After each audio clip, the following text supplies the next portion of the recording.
ကဲဒီလိုရေကဲမိုးလှလှလေးတွေတင်းကျင်နေဆိုရင်လာခဲ့လိုက်တော့နော်ဒါကအပြုတ်ဆက်လေးနဲ့ခြားတာပါရှင်ကဲဘလောက်တောင်လှလိုက်လဲကြည့်ပါအောင်ရှင်အမြန်လေးဒါလာခဲ့လိုက်တော့နော်ဒီကလေးဒီခြားပြီးတော့နည်းနည်းပြန်လာတာခြားတယ်ဒီမှာဒီချစ်စရာလေးပါရှင်တော့အမြန်တန်းအဖွဲ့လေးပါအမြန်တန်းကတော့တင်နန်းသား9ယောက်ပါရှင်တယောက်ကိုတင်နန်းကျင်းမှာတိမ့်ပါ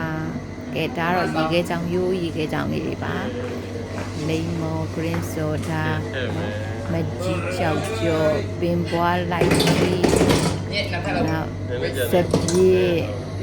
ဒီဆုံးရပဲရှာမတော့မရင်းနိုင်တော့အနည်းဆုံးကတော့10မျိုးတင်ပေးပါတယ်နော်ဒါကတော့စားပြီးနေမယ်ဒါကတော့ strawberry တင်းကျင်ပါလို့တင်းကျင် strawberry တင်းကျင်2ရောင်စက်ရှိပါရှင်ကဲနူးဆက်ဤဖက်ရေခဲချောင်းတော့မှာနော်ပြီးရင်ဒါတော့ရေခဲမုတ်လေးပါရှင်ပြောင်းလို့ cheese တို့နော်တာကွေးရိုင်းပြောင်းဖို့ဒါတခုရဲ့ဘူဖီဒူအစုံမောရှင်တို့ကြံဟုတ်ပြီ